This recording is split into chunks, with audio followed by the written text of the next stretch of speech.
सत श्री अकाल। Canada life Punjabi ते तुहाडा बहुत बहुत स्वागत है। ते मेरी हर वारी दी रिक्वेस्ट तुहानूं पता ही हैगा कि जे प्लीज़ चैनल नूं तुसीं देखदे हो तां चैनल नूं सबसक्राइब, ते जे तुहानूं वीडियो पसंद आउंदी है तां लाइक, ते जे तुहानूं लगदी है कि तुहाडे काम दी आ तां तुसीं होरां नाल भी शेयर करो ते होरां दे भी काम दी हो सकदी है। ਅੱਜ ਦੀ ਵੀਡੀਓ ਦੇ ਵਿੱਚ ਆਪਾਂ ਬਣਾਉਣ ਲੱਗੇ ਹਾਂ, ਜਿੱਦਾਂ ਆਪਾਂ ਨੂੰ ਪਤਾ ਹੈ ਕਿ ਹੁਣ ਗਰਮੀ ਦਾ ਮੌਸਮ ਹੈ।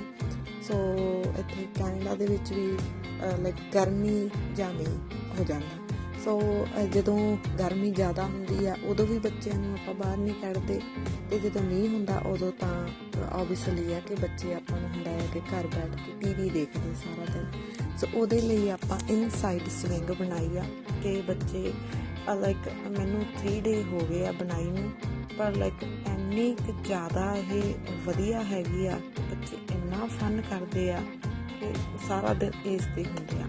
ਸੋ ਇਹਦੇ ਜੋ ਬੈਨੀਫਿਟ ਹੈਗੇ ਤੁਹਾਨੂੰ ਦੱਸ ਦਿੰਦੀ ਆ। ਰਿਮੂਵੇਬਲ ਆ, ਕਦੋਂ ਵੀ ਤੁਸੀਂ ਇਹਨੂੰ ਰਿਮੂਵ ਕਰ ਸਕਦੇ ਆ। ਵਾਸ਼ੇਬਲ ਆ, ਬੱਚਿਆਂ ਨੇ ਜੇ ਗੰਦੇ ਕਰ ਲਈ ਆ ਅਤੇ ਆਪਾਂ ਧੋ ਸਕਦੇ ਹਾਂ। ਅਤੇ ਓਬਵੀਅਸਲੀ ਅਤੇ ਆਪਾਂ ਨੂੰ ਗਰਮੀ ਤੋਂ ਬੱਚਿਆਂ ਨੂੰ ਅਤੇ ਮੀਂਹ ਤੋਂ ਲਾਈਕ ਕੋਈ ਨਹੀਂ ਹੁੰਦਾ ਕਿ ਅੱਜ ਹਾਂਜੀ ਮੀਂਹ ਪੈਂਦਾ ਬਾਹਰ ਜਾਂ ਅੱਜ ਗਰਮੀ ਆ, ਬੱਚੇ ਘਰ ਹੀ ਇੰਜੋਏ ਕਰ ਸਕਦੇ ਆ। ਇਹ ਮੈਂ ਬਣਾਈ ਹੈਗੀ ਆ $0 ਦੇ ਵਿੱਚ, ਅਤੇ ਤੁਸੀਂ ਕਿਸੇ ਵੀ ਤਰ੍ਹਾਂ ਦਾ ਲਾਈਕ ਵਧੀਆ ਸਟਰੋਂਗ ਕੱਪੜਾ ਹੋਵੇ ਫੈਬਰਿਕ, ਉਹ ਤੁਸੀਂ ਲੈ ਕੇ ਇਹਨੂੰ ਬਣਾ ਸਕਦੇ ਆ। ਮੇਰੇ ਕੋਲ ਸੀਗਾ ਓਲਡ ਪਿਆ ਹੋਇਆ ਟੇਬਲ ਕਲੋਥ, ਸੋ ਮੈਂ ਇਹਦਾ ਬਣਾਉਣ ਲੱਗੀ ਹੈਗੀ ਆ। ਬੜੀ ਈਜ਼ੀ ਹੈਗੀ ਹੈ। ਇੱਦਾਂ ਆਪਾਂ ਦੋਨਾਂ ਸਾਈਡਾਂ ਤੋਂ ਫੋਲਡ ਕਰ ਲਿਆ ਹੈਗਾ, ਅਤੇ ਬਿਲਕੁਲ ਉੱਪਰ ਵਾਲੀ ਸਾਈਡ ਤੋਂ ਆਪਾਂ ਗਲਾਈ ਦੇ ਵਿੱਚ ਉੱਪਰ ਨੂੰ ਇੱਦਾਂ ਰੱਖਿਆ ਹੈਗਾ, ਇੱਦਾਂ ਕੱਟ ਪਾ ਦੇਣਾ ਤਾਂ ਕਿ ਇਹਦੇ 2 ਟੰਗਣ ਲਈ।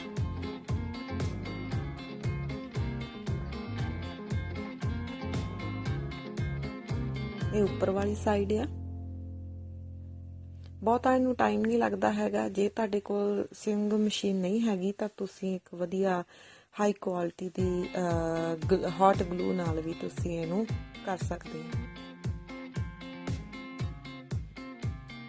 ਇਹ ਜਿਹੜੀ ਹੈਗੀ ਆ ਜਿਹੜਾ ਆਪਾਂ ਉਹ ਲੁੱਪੀ ਲਾਉਣ ਲਈ ਜਿਹਦੇ ਵਿੱਚ ਆਪਾਂ ਟੰਗਣੀ ਹੈਗੀ ਆ, 2 ਇੰਚ ਦੀ ਮੈਂ ਇਹ ਲਈ ਹੈਗੀ ਆ। 2 ਇੰਚ ਤੱਕ ਆਪਾਂ ਫੋਲਡ ਕਰਨਾ ਹੈਗਾ।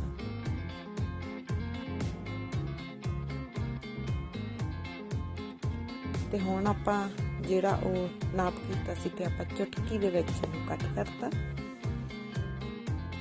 ਹਾਂਜੀ, ਹੁਣ ਇਦਾਂ ਕੱਟ ਲਾ ਲੈਣਾ ਹੈਗਾ ਜਿੱਦਾਂ ਹਾਫ ਗਲਾਈ, ਹਾਫ ਮੂਨ ਦੀ ਤਰ੍ਹਾਂ। ਇਹ ਜਿਹੜਾ ਹੁਣ ਹੈਗਾ ਇਸ ਕੱਪੜੇ ਦਾ ਥੱਲੇ ਵਾਲਾ ਹਿੱਸਾ ਆ ਗਿਆ ਹੈਗਾ। ਸੋ ਇਹਦੇ ਤੇ ਆਪਾਂ ਬਿਲਕੁਲ ਸਿੱਧਾ ਨਿਸ਼ਾਨ ਲਾ ਦੇਣਾ ਹੈਗਾ। ਜਿੱਦਾਂ ਉੱਥੇ ਆਪਾਂ ਸਿਰਫ ਆਪਾਂ ਨੂੰ, ਮੈਂ ਤੁਹਾਨੂੰ ਮਿਲ ਕੇ ਦੱਸਦੀ ਹਾਂ, 4 ਇੰਚ ਤੱਕ ਆਪਾਂ ਨੂੰ ਚਾਹੀਦੀ ਹੈਗੀ ਆ, ਜਿੱਥੋਂ ਆਪਣੇ ਕੱਪੜਾ ਜੁੜਿਆ ਹੈਗਾ ਜਾ ਕੇ।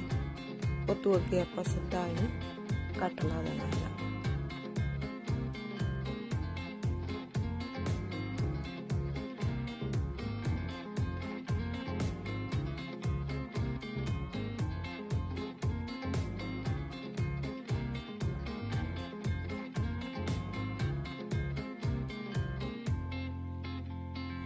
ਦੂਜੀ ਸਾਈਡ ਤੋਂ ਵੀ ਆਪਾਂ ਉਹਨੂੰ ਉੱਦਾਂ ਮਿਣ ਕੇ ਕੱਟ ਕਰ ਦੇਣਾ ਹੈਗਾ, ਕਿਉਂਕਿ ਆਪਾਂ ਐਕਚੁਅਲੀ ਜਿਹੜਾ ਬੈਠਣ ਵਾਲਾ ਪਾਰਟ ਹੈ ਉਹਦੀ ਆਪਾਂ ਕੱਟ ਕਰ ਰਹੇ ਹਾਂ, ਕਿ ਜਿੱਥੋਂ ਥੱਲੇ ਵਾਲਾ ਪਾਰਟ ਬਿਲਕੁਲ ਇੱਦਾਂ ਆਪਾਂ ਸਿੱਧਾ ਕਰਕੇ ਕੱਟ ਕਰਦੇ ਹਾਂ।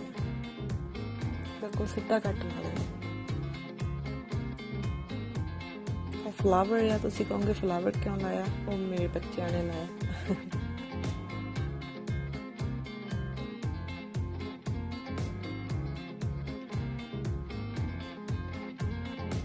ਹੁਣ ਇਹ ਵਾਲਾ ਵੀ ਜਿਹੜਾ ਫੈਬਰਿਕ ਸੀ ਮੇਰੇ ਕੋਲ ਸਪੇਅਰ ਪਿਆ ਸੀਗਾ, ਇਹਨੂੰ ਮੈਂ ਕਾਹਦੇ ਲਈ ਯੂਜ਼ ਕਰਨ ਲੱਗੀ ਹਾਂ। ਜੇ ਤੁਹਾਡੀ ਚੋਇਸ ਹੈ ਤਾਂ ਤੁਸੀਂ ਕਰੋ, ਜੇ ਨਹੀਂ ਕਰਨੀ ਚਾਹੁੰਦੇ ਦੈਟਸ ਓਕੇ।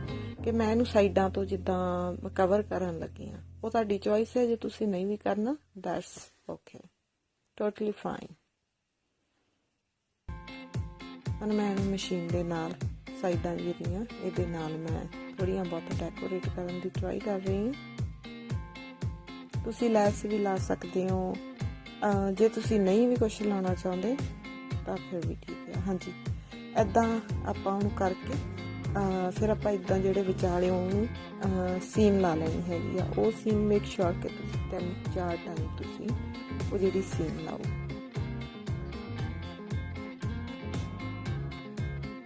ਫਿਰ ਆਪਣੇ ਕੋਲ ਜਿਹੜਾ ਫੈਬਰਿਕ ਬਚਿਆ ਸੀਗਾ ਥੱਲੋਂ ਕੱਟ ਕਰਕੇ ਉਹ ਮੈਂ ਉਹਨੂੰ ਇੱਦਾਂ ਜੋੜ ਕੇ ਗਲਾਈ ਦੇ ਵਿੱਚ ਕਰ ਲਿਆ ਹੈਗਾ, ਕਿਉਂਕਿ ਆਪਾਂ ਬੈਠਣ ਵਾਲੀ ਜਗ੍ਹਾ ਬਣਾਉਣੀ ਆ, ਉਹਨੂੰ ਥੱਲੇ ਤੋਂ ਆਪਾਂ ਜੋੜਨਾ ਹੈਗਾ। ਗਲਾਈ ਦੇ ਵਿੱਚ ਮੈਂ ਥੋੜ੍ਹਾ ਜਿਹਾ ਉਹਦੇ ਨਾਲੋਂ ਜ਼ਿਆਦਾ ਰੱਖਿਆ ਹੈਗਾ, ਜਿੰਨੀ ਗਲਾਈ ਆਪਣੇ ਕੋਲੇ ਪਹਿਲਾਂ ਆਪਾਂ ਥੱਲੇ ਵਾਲੀ ਕੱਟੀ ਸੀ ਉਸ ਤੋਂ ਜ਼ਿਆਦਾ ਰੱਖਿਆ, ਤਾਂ ਕਿ ਥੋੜ੍ਹਾ ਜਿਹਾ ਬੱਚਿਆਂ ਨੂੰ ਥੱਲੋਂ ਖੁੱਲ੍ਹਾ ਹੋਵੇ ਅਤੇ ਉਹਨੂੰ ਜਿਹੜੀ ਆਪਾਂ ਗਲਾਈ ਦਾ ਕੱਪੜਾ ਥੱਲੇ ਵਾਲਾ ਹੈਗਾ ਵੱਧ ਵੀ ਜਾਂਦਾ ਹੈ ਤਾਂ ਉਹਨੂੰ ਆਪਾਂ ਜਿੱਦਾਂ ਸਲਵਾਰ ਦੇ ਵਿੱਚ ਵਲ ਪਾਉਣੇ ਆ, ਆਪਾਂ ਸਾਈਡਾਂ 'ਤੇ ਇਹਨੂੰ ਵਲ ਪਾ ਸਕਦੇ। ਇਹ ਜਿਹੜੇ ਮੈਂ ਇਸੇ ਕੱਪੜੇ ਦਾ ਬਣਾਉਣ ਲੱਗੀ ਹਾਂ। ਹਾਂਜੀ ਇਹ ਜਿਹੜਾ ਕੱਪੜਾ ਹੈਗਾ 55% ਕਾਟਨ ਅਤੇ 45% ਪੋਲੀਐਸਟਰ ਹੈਗਾ ਜਿਹੜਾ ਮੇਰੇ ਕੋਲ ਕੱਪੜਾ। ਤੁਸੀਂ ਕਾਟਨ ਦਾ ਲੈ ਸਕਦੇ ਆ, ਪਰ ਹਾਂਜੀ ਇਹ ਜ਼ਰੂਰ ਹੋਣਾ ਚਾਹੀਦਾ ਕਿ ਕੱਪੜਾ ਲਾਈਕ ਹੁਣ ਬੱਚਿਆਂ ਦਾ ਵੇਟ ਦੇ ਅਕੋਰਡਿੰਗ ਤੁਸੀਂ ਕਰ ਸਕਦੇ ਆ ਕਿ ਕਿੰਨਾ ਕੁ ਬੱਚਾ ਛੋਟਾ ਬੈਠਣਾ ਆ, ਬੱਚਾ 5 ਸਾਲ ਦਾ 6 ਸਾਲ ਦਾ ਕਿੰਨੇ ਕੁ ਵੇਟ ਦਾ ਬੱਚਾ ਬੈਠਣਾ ਆ। ਸੋ ਤੁਹਾਨੂੰ ਥੋੜ੍ਹਾ ਜਿਹਾ ਸਟਰੋਂਗ ਹੀ ਕੱਪੜਾ ਚਾਹੀਦਾ। ਅਤੇ ਇਹ ਆਪਾਂ ਲੁੱਪੀਆਂ ਬਣਾ ਲਈਆਂ ਸੀ ਉਸੇ ਦੀਆਂ ਹੀ, ਅਤੇ ਇੱਥੇ ਆਪਾਂ ਸੀਣਾ ਚੰਗੀ ਤਰ੍ਹਾਂ ਲਾਉਣੀਆਂ ਕਿਉਂਕਿ ਮੇਨ ਭਾਰ ਇੱਥੇ ਜਾਣਾ। ਸੋ ਤੁਸੀਂ ਮੈਂ ਇੱਥੇ 10 ਸੀਨ ਲਾਈਆਂ ਹੈਗੀਆਂ ਘੱਟੋ ਘੱਟ, ਅਤੇ ਜਿਹੜਾ ਲੁੱਪੀ ਦਾ ਕੱਪੜਾ ਕਾਫੀ ਅੰਦਰ ਨੂੰ ਕਮ ਸੇ ਕਮ ਮੈਂ 4-5 ਉਂਗਲਾਂ ਵਿੱਚ ਨੂੰ ਕਰਕੇ ਜੋੜਨ ਲੱਗੀ ਹਾਂ। ਬਿਲਕੁਲ ਥੋੜ੍ਹਾ ਜਿਹਾ ਨਹੀਂ ਜੋੜਨਾ, ਕਾਫੀ ਅੰਦਰ ਨੂੰ ਕੱਪੜਾ ਆਵੇ, ਇੱਥੋਂ ਤੱਕ ਕੱਪੜਾ ਮੈਂ ਵਿੱਚ ਨੂੰ ਦਿੱਤਾ ਹੋਇਆ, ਕਾਫੀ ਕੱਪੜਾ ਵਿੱਚ ਨੂੰ ਦੇ ਕੇ ਫਿਰ ਇਹਨੂੰ ਕਰਨਾ। ਅਤੇ ਜਿਹੜੀ ਆ ਲੁੱਪੀ ਥੋੜ੍ਹੀ ਜਿਹੀ ਚੌੜੀ ਹੋਵੇ, ਪਤਲੀ ਨਾ ਹੋਵੇ।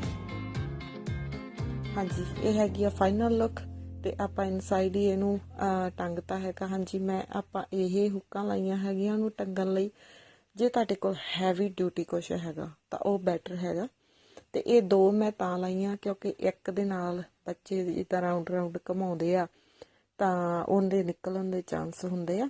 ਸੋ ਆਪਾਂ ਇਹ 2 ਲਾਤੀਆਂ ਇਹਦੇ ਨਾਲ, ਜੇ ਬੱਚੇ ਘੁਮਾਉਂਦੇ ਵੀ ਆ ਤਾਂ ਇਹ ਨਿਕਲਦੀਆਂ ਨਹੀਂ ਹੈਗੀਆਂ। ਅਤੇ ਜੇ ਤੁਹਾਡੇ ਕੋਲ ਜੇ ਹੋਰ ਵੀ ਸਟਰੋਂਗ ਹੈਗੀਆਂ ਹੈਵੀ ਡਿਊਟੀ ਤਾਂ ਤੁਸੀਂ ਉਹ ਜ਼ਰੂਰ ਲਾਓ। ਅਤੇ ਇਹ ਹੈਗੀ ਆ ਜੀ ਆਪਣੀ ਫਾਈਨਲ ਲੁੱਕ, ਅਤੇ ਮੈਂ ਬਹੁਤ ਹੈਪੀ ਹਾਂ, ਬੱਚੇ ਬਹੁਤ ਹੈਪੀ ਹੈ। ਜੇ ਸਿੰਗਲ 'ਤੇ ਟੰਗਣਾ ਤੁਸੀਂ ਇੱਦਾਂ ਦੋਵਾਂ ਨੂੰ ਸਿੰਗਲ 'ਤੇ ਟੰਗ ਸਕਦੇ ਆ। ਅਤੇ 2 ਮੈਂ ਤਾਂ ਬਣਾਈਆਂ 2 in 1 ਆ ਕਿ ਇੱਕ ਚੀਜ਼ ਆ ਜੇ ਇਹਨੂੰ ਖੁੱਲ੍ਹੀ ਕਰਕੇ ਬੈਠਣਾ ਬੱਚੇ ਤਾਂ ਵੀ ਦੋਵਾਂ 'ਤੇ ਟੰਗ ਸਕਦੇ ਆ, ਜੇ ਇੱਕ 'ਤੇ ਬੈਠਣਾ ਆ ਅਤੇ ਇੱਕ ਦੀ ਲੁੱਕ ਇੱਦਾਂ ਹੈਗੀ ਆ। ਅਤੇ ਇਹ ਆਪਣਾ ਬਣ ਕੇ ਰੈਡੀ ਆ। ਪੋਰਟੇਬਲ, ਵਾਸ਼ੇਬਲ ਅਤੇ ਸਵਿੰਗ, ਇਨਸਾਈਡ ਸਵਿੰਗ, ਆਊਟਸਾਈਡ ਵੀ ਤੁਸੀਂ ਰੱਖ ਸਕਦੇ ਹੋ, ਤੁਹਾਡੀ ਚੋਇਸ ਆ। ਇਹਦੇ ਮੈਂ 0 ਕੋਸਟ ਦਾ ਬਣਾਇਆ, ਸੋ ਇਸ ਕਰਕੇ ਮੈਂ ਵਿੱਚ ਪਿੱਲੋਜ਼ ਰੱਖਦੇ ਆ, ਜਾਂ ਤੁਸੀਂ ਬਲੈਂਕਟ ਰੱਖ ਸਕਦੇ ਹੋ। ਪਰ ਜੇ ਤੁਸੀਂ ਇਸ ਤੋਂ ਵਧੀਆ ਕਰਨਾ ਚਾਹੁੰਦੇ ਹੋ ਤਾਂ ਇਹਦੀ ਇੱਕ ਵਧੀਆ ਪਾ ਕੇ ਫੋਮ ਪਾ ਕੇ ਤਾਂ ਇਹਨੂੰ